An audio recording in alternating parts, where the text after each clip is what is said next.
Você sabe quais as 6 verificações mínimas que precisam ser feitas no estado limite último quando você está projetando uma estrutura de concreto? Eu sou Enson Portela e no vídeo de hoje eu quero passar contigo por cada uma dessas verificações que normativamente nós, engenheiros projetistas de estruturas, temos que verificar. Entre elas, efeitos de segunda ordem global, momentos fletores em vigas e lajes, cortante também em vigas e lajes, e obviamente a taxa de armadura de pilares. São 6 verificações mínimas e eu quero te mostrar como eu faço isso na prática aqui utilizando o TQS para você ganhar tempo aí nos seus projetos e ter mais confiança na hora de tomar uma decisão sobre se o projeto está ok ou não e mandar lá para a obra. Bora comigo!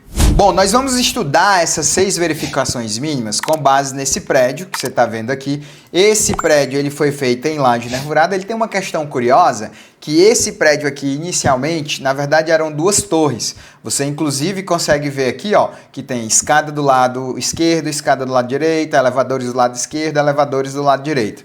Isso aqui eram 2 torres que estavam literalmente coladas a 2 centímetros uma da outra e a gente acabou resolvendo pela união dessas 2 torres e fazendo como se fosse um prédio único, tá?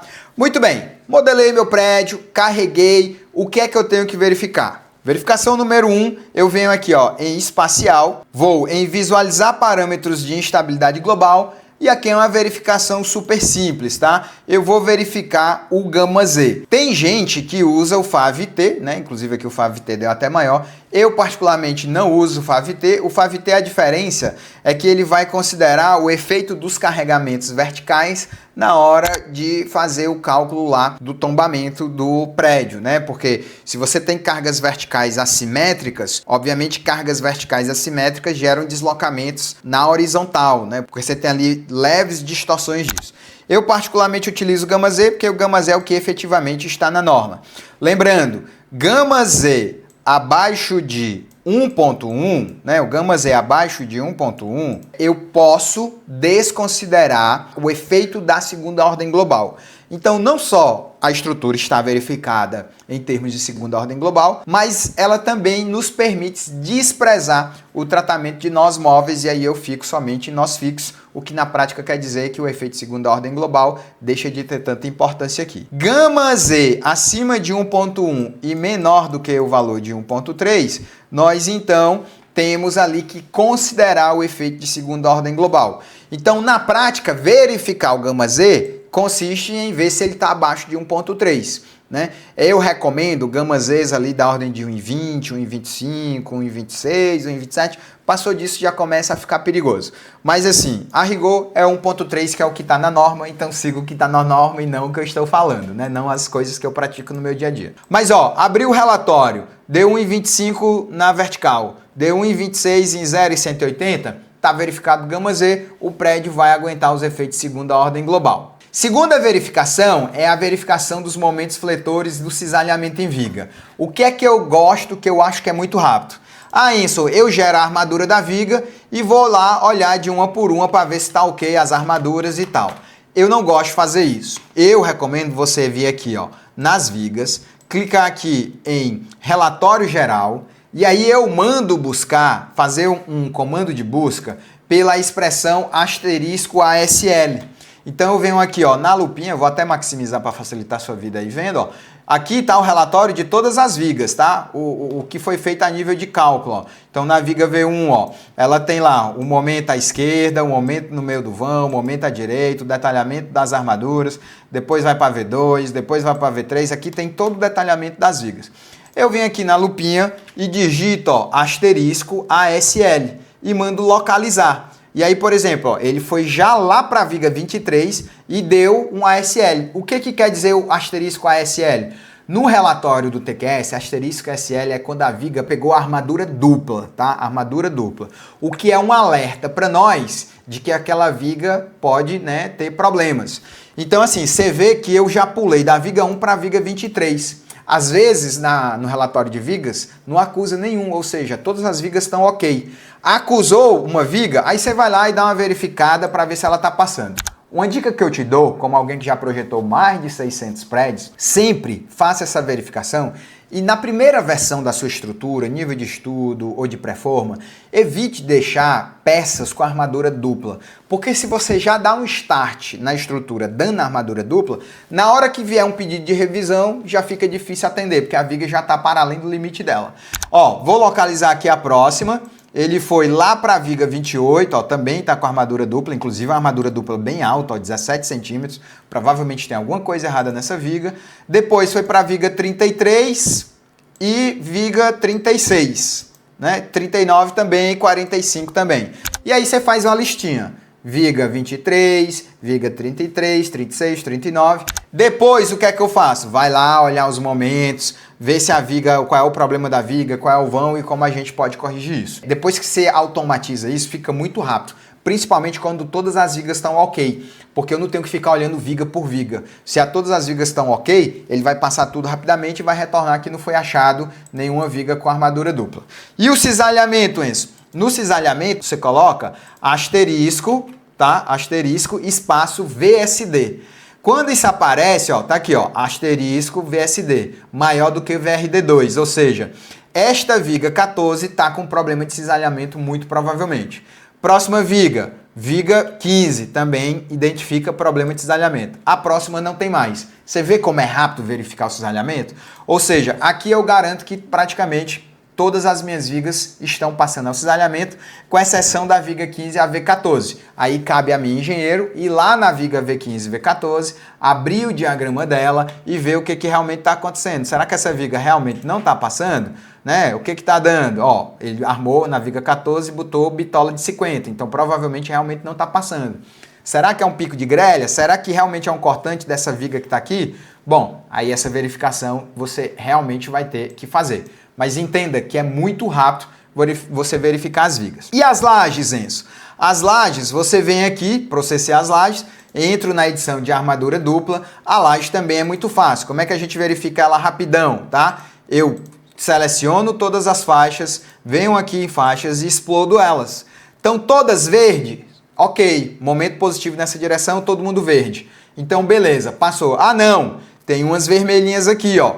Aí você tem que ver cada caso, porque às vezes você junta, né, e dá certinho. Na outra direção, a mesma coisa, ó. Seleciona todo mundo e explode. Aí você vê que tem uns trechinhos que ficaram vermelho. Aí tem que ver a barra do grelha. Bom, mas você tá vendo que é muito rápido, né? Ó, porque se tá verde, é porque tá aguentando tudo certinho. Se tá vermelho, deu algum problema. Pode ser armadura dupla, pode ser só um pico de grelha, pode ser porque na geração da malha o maciço ficou errado, mas se você considerar o maciço real, passou aquele momento. Então essas continhas você tem que fazer. Na armadura negativa também não muda. Vai lá, seleciona todo mundo e explode. Ó, muitas zonas verdes, mas algumas vermelhas. E aí é a mesma coisa. Tem que ver o que é que está acontecendo. Mas o que eu quero te ensinar nesse vídeo é identificar, que é muito rápido, né? É muito rápido você bater o olho numa situação dessa e já ver aqui, ó, que tá aqui, ó, dando armadura de compressão. Então, na verdade, não tá errado, é só porque tá lá, talvez pegando uma maciça errada, e aí tá dando uma armadura dupla e tal. E aí você verifica cada coisa. O bom dessa técnica é que você sabe exatamente onde tem que ir. Como diz o ditado, né? Sabe exatamente onde o calo aperta. Essa é uma verificação absurdamente rápida. Outra continha que a gente tem que fazer é a verificação propriamente do pilar, né? Como vocês sabem, quando eu estou lá calculando um pilar, existem os limites normativos para eu saber se o pilar está passando ou não. O que é uma boa forma e uma forma rápida de fazer. Eu preciso ir lá e mandar gerar todos os pilares para ver quem aqui não está passando, quem está passando? Não. Uma técnica que eu uso muito, ó, eu venho aqui, clique em pilares, vou em visualizar outros relatórios e venho aqui, ó, resumo do detalhamento. Ele vai abrir para nós aqui um arquivo TXT e aí, ó, para cada pilar que você está vendo aqui, ó, pilar P1, eu tenho lá os 20 pavimentos desse pilar. Você está vendo que ele me dá a seção transversal do pilar, 24 por 250, a área, o número de ferros de cada lance, a bitola de cada lance, PDD, se tem pé direito duplo na direção X ou Y, o AS que foi armado, a taxa, que você está vendo aqui que tudo foi armadura mínima, o estribo, o espaçamento do estribo, se é pilar parede, né, o S é de sim, o FCK, o cobrimento e aqui o Ni do pilar. O Ni do pilar é aquela divisão da força que está atuando no pilar pela força resistente dele. Então a gente sempre quer Nis abaixo de 1. Além de tudo isso, ele mostra para nós aqui qual foi o efeito da consideração da segunda ordem. Aqui no caso é LSD NM 1 sobre R, quer dizer o quê? LSD é efeito localizado tratado por normal momento curvatura, tá? Bom, o que a gente tem que fazer aqui para ter certeza que os nossos pilares estão passando? Basicamente, essa taxa, toda essa coluna tem que apresentar valores abaixo de 4% e se está acima de 4%, a gente vai ver se somando com o lance de baixo ou somando o lance de cima, não dá maior do que 8%.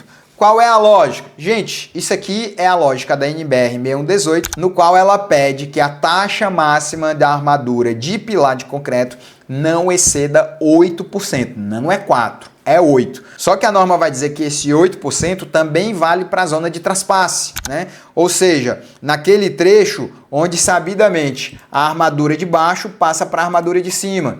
Então, nessa zona aqui, ó, que é a armadura, que é a região do traspasse, eu vou ter nessa seção do pilar a armadura que vem de baixo e a armadura que vai para cima. Então, a armadura dobra. E aí muita gente deduz que é 4%, mas na verdade é 8% somatório de dois tetos. Então, vamos lá, ó, aqui tudo 0,53, o P2, ó, deu 2,58, aqui 2,54, 0,53. Aqui tá bem folgado, né, ó? 1 e 2, ó, esse aqui já estourou, ó, P9. Então pronto, o P9 é um pilar que nós vamos tomar nota dele. Cadê o P9? Veja aqui, P9, P5, P6, P7, P8, P9, pronto. Ó, o P9 é um pilar que você tá vendo aqui que claramente ele deu, ó, 6,88, 7,90, 5, 4,59. Ou seja, esses primeiros 4 tetos, o pilar de fato estourou, né? Então, assim, a gente precisa fazer alguma intervenção aqui, porque claramente, se eu somar 4 com 5 dá 9, 5 com 6 dá 11, 6 com 7, 6,88 com 7,90 vai dar mais de 14, e o meu limite é 8%. Então, você tem que verificar o que está acontecendo, se essa armadura é real ou não, mas você vê que você identifica, ó, muito rapidamente, ó, outro pilar, ó, P11. P11 também deu problema, ó. Aqui você tá vendo 5,36, 5,36, 4,54. Mais pilares aqui, ó, 5,35, né? Então você consegue tomar uma decisão muito rapidamente, uma vez que você consegue ver numa listagem só todos os pilares. Aí, gente, se nenhum pilar deu acima de 4%, ou somando dois tetos acima de 8%, né, que é a forma correta de raciocinar, quer dizer que todos os seus pilares estão verificados, todos os seus pilares aguentam o carregamento ao qual eles estão sendo solicitados. Um ponto importante é que nem sempre, quando a taxa excedeu 4%, quer dizer um erro. Às vezes é a forma do programa armar o pilar. Então, por exemplo, a gente pegou lá um pilar como o P11, que a gente está vendo que deu 5,36 e 5,36, né? Então deu uma taxa ruim. Pô, mas por que bitola de 32? Será que o pilar realmente está estourando? Um indicativo é o Ni, né? Quando o Ni está muito acima de 1, ó, como é o caso aqui, realmente o pilar está recebendo uma carga que a seção transversal dele, o concreto já não aguenta a compressão, ou seja, com o Ni acima de 1, eu estou usando o aço para resistir os esforços de compressão. É uma espécie de armadura dupla. Então, um bom termômetro para saber se o pilar está no limite mesmo ou não é 1,1. Às vezes, essa taxa pode ser que você esteja botando uma armadura a mais por conta de um momento mínimo. O fato é que você tem que investigar. E aí, para melhorar a tua investigação, é que a gente está dando essas dicas de como você fazer todas essas verificações na tua estrutura de concreto armado, ok? E aí, gostou? Se ficou alguma dúvida, deixa teu comentário aqui abaixo do vídeo, deixa aí teu like e também manda o nosso vídeo para aquele teu colega que gosta de estruturas. Isso ajuda aqui o nosso canal. Um ponto importante, nós temos, para quem quer aprender a projetar estruturas de concreto, inclusive estruturas de concreto protegido, uma pós-graduação. Vou deixar o link aqui abaixo também com todas as informações. Nessa pós você vai ter acesso a vários cursos extras, aprender modelagem, aprender análise e ter ali um caminho que realmente te conduza e te ajude a você se tornar um projetista melhor. Vai lá para receber as informações da pós. Eu espero te ver aqui pelo INEC. Valeu!